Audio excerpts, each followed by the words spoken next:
Hello everyone, यह battle to देवन season 7 part 449। और अगर आपने प्रीवियस एपिसोड को मिस करते हो तो लिंक डिस्क्रिप्शन में मिल जाएगा। सो पिछले एपिसोड में हमने देखा कि शाओन और उसका ग्रुप अडल्ट सेरेमनी के अंदर आ गए, पर यूनिवर्स शाओन की टीम को एक खास एरिया में ले जाना चाहती थी, लेकिन कुछ गार्ड ने आकर शाओन के रास्ते को रोक दिया क्योंकि शाओन और उसकी टीम को खास एरिया में जाने की परमिशन नहीं थी, जिस बात पर यूनिवर्स गुस्सा हो गए। लेकिन इससे पहले वो अटैक करते उससे पहले उस जगह पर एक ओल्ड मैन आ गया जो और कोई नहीं बल्कि जीनियन एकेडमी का हेड था। उसने आते ही सभी मामलों को अपने हाथों में ले लिया, इसीलिए सभी गार्ड पीछे हट गए। फिर उन लोग को हटते ही शाओन और उसकी टीम आगे बढ़ गई। तभी शाओन की नजर गुया पे पड़ी जो काफी किलिंग इंटेंट से उसकी ओर देख रहा था, और गुया की पावर को महसूस करके शाओन को भी समझ में आ चुका था कि वो काफी पावरफुल है। जबकि उसकी बाजू में बैठी यूनिवर्स शाओन को बताती है जैसे ही एडल्ट सेरेमनी खत्म होगी उसके बाद हेवनली टोम ओपन हो जाएगी और क्लैन के रूल के हिसाब से शाओन भी एंटर कर सकता था, लेकिन गु क्लैन के एल्डर शाओन के लिए काफी परेशानी खड़ी करेंगे। जिस बात का रिप्लाई करते हुए जीनियन एकेडमी का हेड कहता है तुम इस चीज की चिंता मत करो, क्योंकि अगर उन्होंने शाओन को हेवनली टोम में जाने से रोका तो मैं खुद उनसे बात करूंगा,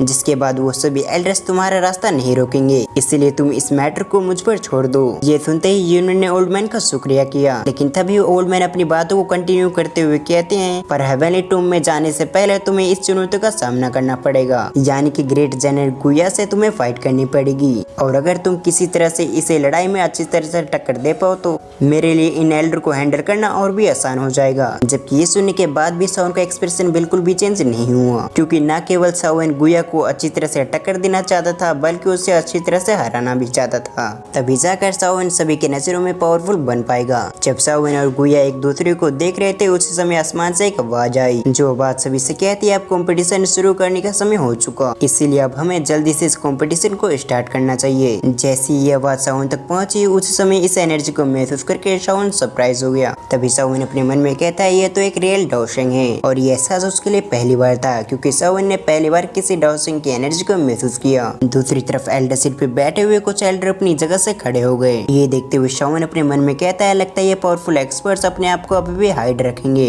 और मेरे गेस के हिसाब से इसी जगह पर कई पावरफुल एल्डर भी मौजूद होंगे जिन्होंने अपने आप को छुपा रखा होगा। जब शाओन ये सब सोच रहा था उसी समय एक एल्डर ने लिंकुआन का नाम लिया और उससे कहा तुम जल्दी से स्टेज के ऊपर आ जाओ। जैसे लिंकुआन ने अपने नाम को सुना उसके चेहरे पे हल्की सी स्माइल आ गई, और अगली पल लिंकुआन सभी एल्डर के सामने आते हुए सभी एल्डर को ग्रीट किया, जिसके बाद लिंकुआन चलते हुए प्लेटफॉर्म का सामने आ गया, और इस जगह आते ही लिंकुआन ने प्लेटफॉर्म के ऊपर बने हुए एक स्टोन पे अपने हाथों को रख देता है। जैसे उसके हाथों ने स्टोन को टच किया उसके अगले पल उसके अंदर से एनर्जी निकलने लगी। उसकी एनर्जी को देखते हुए एक एल्डर ने अनाउंसमेंट करते हुए कहता है लिंकुआन 7th commander, strength first star डोजुंग ग्रेड 6 ब्लड लाइन, और तुम्हारी ब्लड लाइन को देखते हुए तुम्हें गोल्डन क्लैन टैटू दिया जाता है। ये सुनते ही सभी लोग आपस में बातें करने लगे, जबकि लिंकुआन तो ये सुनकर काफी खुश हो गया था, इसीलिए उसके चेहरे पे एक बड़ी सी स्माइल आ गई। तभी एक एल्डर आगे बढ़ते हुए गोल्डन पेन से लिंकुआन के सर पे एक टैटू बनाने लगा। सिंसिप टू शाओन को देखते हैं जिसे इन टैटू के बारे में और ब्लड लाइन रैंकिंग के बारे में नहीं पता था, इसलिए यूनिवर्स शाओन को बताने लगी गु क्लैन की ब्लड लाइन 10 भागों में बांटी गई है। ग्रेड 1 सबसे कमजोर ब्लड लाइन होती है, जबकि ग्रेड 10 सबसे पावरफुल मानी जाती है, और अगर कोई इस एडल्ट कंपटीशन में पार्टिसिपेट करना चाहता है तो उसकी ब्लड लाइन 4 की होनी चाहिए, तभी जाकर वो इस कंपटीशन में पार्टिसिपेट कर पाएगा। और इन टैटू की सहायता से कोई व्यक्ति अगर किसी मुसीबत में है तो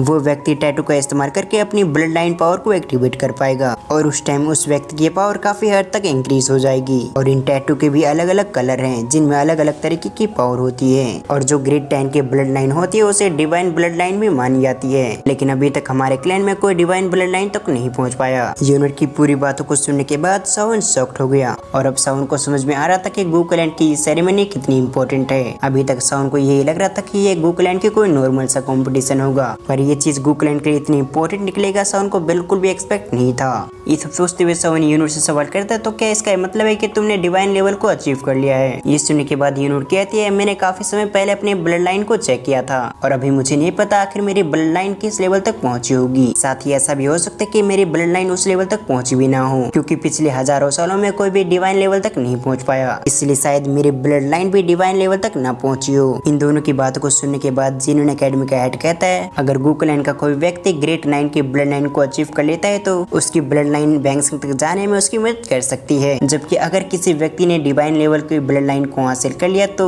उसकी ब्लड लाइन 2 तक जाने में उसकी मदद करेगी। और जैसे अभी यूनियन ने बताया कि पिछले 1000 साल में गु क्लैन को कोई व्यक्ति डिवाइन लेवल तक नहीं पहुंच पाया, इसीलिए अभी मुश्किल है कि कोई गु क्लैन का व्यक्ति डिवाइन लेवल तक पहुंच पाएगा। जब ये तीनों आपस में बातें कर रहे थे तब दूसरी तरफ हम एल्डर को देखते हैं जहाँ वो लोग ब्लड लाइन की रैंकिंग को चेक करने के लिए सबको एक एक करके बुला रहे थे और इसी तरह से जल्दी फर्स्ट कमांडर की बारी भी आ गई। फिर तभी एक एल्डर अपनी जगह से उठते हुए कहता है ज़्यूजेन फर्स्ट कमांडर, स्ट्रेंथ 7 स्टार डॉजिंग और ग्रेड 7 ब्लड लाइन। फिर सिंसिप टोक्रोमसन को देखते हैं जो फर्स्ट कमांडर के बारे में सुनते फर्स्ट कमांडर की ओर देखने लगा जहाँ शांति से फर्स्ट कमांडर ने नी डाउन कर रखा था, जबकि एक एल्डर अपनी जगह से उठकर फर्स्ट कमांडर के सामने आ गया और एक पर्पल कलर के पेन से उस पे टैटू बनाने लगा और वो पर्पल कलर की टैटू दिखने में काफी पावरफुल लग रही थी। जबकि बाकी लोग पर्पल टैटू को देखकर सभी लोग फर्स्ट कमांडर के बारे में बातें करने लगे। तभी शाओन भी फर्स्ट कमांडर की ओर देखते हुए अपने मन में कहता है सचमुच फर्स्ट कमांडर काफी टैलेंटेड है और उसने काफी कम उम्र के अंदर एक ग्रेड 7 के ब्लड लाइन को अचीव कर लिया। जब शाओन फर्स्ट कमांडर को देख रहा था तब फर्स्ट कमांडर एल्डर को ग्रीट करते हुए अपनी सीट पे जा रहा था। तभी उसकी नजर भी शाओन पे पड़ गई, इसलिए वो शाओन की ओर देखते हुए एक स्माइल पास किया, इसलिए शाओन भी उसे देखते हुए स्माइल करता है। पर तभी शाओन ने कुछ महसूस करते हुए एक डायरेक्शन में देखा जिस जगह पे गुया खड़ा हुआ था वो अभी फिलहाल के लिए एल्डर के सामने आ चुका था।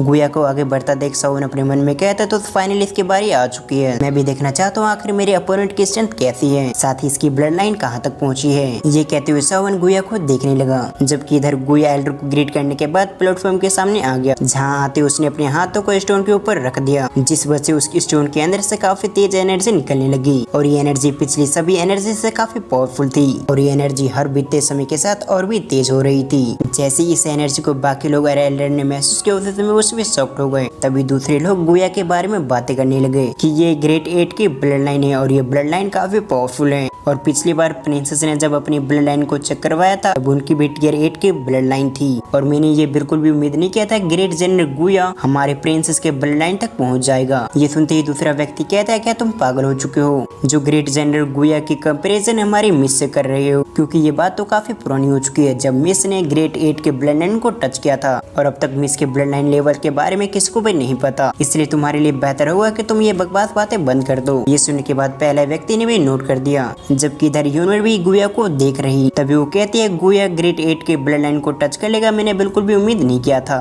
फिर सिंसिप टोक्रोम एल्डर को देखते हैं जो गुया के इस रिजल्ट को देखकर ज्यादा खुश नजर नहीं आ रहे थे, पर इसके बावजूद एक एल्डर कहता है ग्रेट जनरल में एक गुया जिसकी स्ट्रेंथ 8 स्टार डॉजिंग की है और ग्रेड 8 की ब्लड लाइन। ये कहने के बाद वो एल्डर गुया के सर पर एक पर्पल गोल्डन क्लैन टैटू बनाने लगा जिसके अंदर से काफी तेज एनर्जी निकल रही थी जो सीधे उसके माथे पे जा रही थी और इस कलम को इस्तेमाल करने की वजह से उस एल्डर की काफी सारी पावर खत्म हो चुकी होती है। फिर वो एल्डर गुया की ओर देखते हुए कहता है अब तुम जा सकते हो, तुम्हारा काम हो चुका है। लेकिन इससे पहले वो एल्डर और कुछ कहता है उससे पहले गुया उससे कहता है इस सेरेमनी के आगे बढ़ने से पहले मैं आपसे कुछ सवाल करना चाहता हूँ। ये सुनते उन तीनों एल्डर के एक्सप्रेशन चेंज हो गए। वो गुया की ओर देखते हुए कहते हैं आखिर तुम्हें क्या पूछना है, जिस पर गुया कहता है हम क्लैन रूल के हिसाब से हम फाइट के लिए किसी को भी चैलेंज कर सकते हैं, तो क्या मैं किसी को भी चैलेंज कर सकता हूँ। ये सुनने के साथ ये सभी के एक्सप्रेशन चेंज हो गए, खासकर शाओन और उसकी टीम का, क्योंकि उन्हें समझ में आ चुका था कि गुया किसे चैलेंज करेगा। जबकि लिंकुआन थर्ड कमांडर और सेकंड कमांडर के चेहरे पे स्माइल आ गया, क्योंकि उन्होंने पहले उम्मीद कर रखा था कि गुया शाओन को चैलेंज करेगा और अभी किस सीन को देखते हुए उन्हें समझ में आ चुका था कि गुया किसे चैलेंज करेगा। जबकि गुया की बातों को सुनने के बाद हम एल्डर को देखते हैं जो एक दूसरे की ओर देखने लगे। फिर कुछ समय बाद गुया से कहता है तुम चैलेंज कर सकते हो, लेकिन अगर कोई व्यक्ति हमारे क्लैन से नहीं है तो ये डिसाइड वो व्यक्ति करेगा जिसे तुम चैलेंज करने वाले हो। अगर वो चाहे तो तुम्हारे चैलेंज को रिजेक्ट भी कर सकता है। एल्डर की इस बात को सुनने के बाद गुया के चेहरे पे हल्की सी स्माइल आ गई, जिस स्माइल में पूरी तरह से किलिंग इंटेंट भरा हुआ था। फिर वो शाओन की डायरेक्शन में देखते हुए कहता है शाओन मैं तुम्हें चैलेंज करता हूँ, अगर तुम मिस के साथ रहना चाहते हो तो तुम्हें अपनी पावर को दिखाना होगा कि आखिर तुम कितने पावरफुल हो। लेकिन अगर तुम इस फाइट से बचना चाहो तो तुम इस फाइट से बच सकते हो, पर गु क्लैन का कोई भी मेंबर तुम्हारी रिस्पेक्ट नहीं करेगा। अभी तुम मुझसे लड़कर अपनी स्ट्रेंथ को सभी को दिखा सकते हो कि आखिर तुम कितने पावरफुल हो, पर अगर तुम्हें ऐसा लगता है कि तुम्हारी इतनी स्ट्रेंथ नहीं कि तुम मेरे चैलेंज को एक्सेप्ट करो तो अपने आप को शर्मिंदा होने से बचाने के लिए तुम्हें इस जगह से निकल जाना चाहिए। गुया की बात को सुनने के बाद सभी लोग समझ चुके थे गुया जानबूझकर शाओन को भड़का रहा है कि वो गुया के चैलेंज को एक्सेप्ट करे। ये सब सोचते हुए वो सभी शाओन की ओर देख रहे थे, जबकि सिंसिप टोक्रोम एक व्यक्ति को देखते हैं जो याओ क्लैन से बिलोंग करता था। वो शाओन की ओर देखते हुए कहता है ये तो उसी व्यक्ति का डिसाइपल है जिसे मेरे क्लैन ने धक्के मार कर निकाल दिया था। ये व्यक्ति किसके बारे में बात कर रहा है, आपको अगर पता हो तो आप मुझे कमेंट करके जरूर बताएं। तभी वो व्यक्ति अपनी बात को कंटिन्यू करते हुए कहता है, लगता है इस लड़के शाओन ने गुकलैंड के अंदर अपने कुछ ज्यादा ही दुश्मन बना चुके हैं, लेकिन मैंने उम्मीद नहीं किया था कि गुया भी इसे चैलेंज करेगा, क्योंकि बाद में मैं इस लड़के शाओन से अल्केमिस्ट कंपटीशन करता, तब मैं इसे और इसके लड़के के मास्टर को अच्छी तरह से बता देता कि पिल गैदरिंग कंपटीशन को जीत लेने से कोई महान नहीं बन जाता। लेकिन आज ऐसा लगता है कि गुया इसको बिल्कुल भी नहीं छोड़ेगा। फिर सीन शिफ्ट होकर महान क्लैन को उस व्यक्ति को देखते हैं जो गुया की बात को सुनने के बाद नाराज हो गया था, क्योंकि वो शाओन को अपने हाथों से मारने वाला था। जबकि हम उस यान क्लैन की लेडी को देखते हैं जो अपने पार्टनर से कहती है, मुझे लगा ही था कि इस जगह पर कुछ ऐसा होगा, पर इसकी मैंने भी उम्मीद नहीं किया था कि गुया खुद शाओन को टारगेट करेगा। और अब जबकि गुया ने शाओन को टारगेट किया है तो उसके लिए फाइट बिल्कुल भी आसान नहीं होगा। इस लड़की की बात को सुनने के बाद वो व्यक्ति कहता है, तुमने बिल्कुल सही कहा, लेकिन हम बस इतनी उम्मीद कर सकते कि शाओन इस फाइट के बाद जिंदा बच जाए। जब ये लोग शाओन के बारे में बात कर रहे थे तब दूसरी तरफ हम यूनूर को देखते हैं जो गुया की बातों को सुनने के बाद काफी गुस्सा हो गई थी। इसलिए वो गुया की ओर देखते हुए कहती है, क्या तुम पागल हो चुके हो? क्योंकि शाओन हमारा गेस्ट है, इसलिए तुम इतने पावरफुल होने के बावजूद शाओन को टारगेट कैसे कर सकते हो? यूनूर की बातों को सुनने के बाद गुया को तो अंदर अंदर काफी गुस्सा आ रहा था, पर किसी तरह से वो अपने गुस्से को शांत करते हुए यूनूर से कहता है, मैं शाओन पे कोई भी प्रेशर नहीं डाल रहा, अगर वो चाहे तो इस फाइट से रिजेक्ट भी कर सकता है। और अब सब कुछ शाओन पे है। और इस सीन के साथ हमारा ये पार्ट ये एंड होता है। आपको आज की एक्सप्लेनेशन कैसे लगी आप मुझे कमेंट करके जरूर बताएं। साथ ही इस वीडियो का लाइक टारगेट है 1K, तो मैं उम्मीद करूंगा कि आप इसे जल्दी कंप्लीट करेंगे। तो फिर मैं मिलता किसी और वीडियो में, जब तक के लिए थैंक्स फॉर वॉचिंग।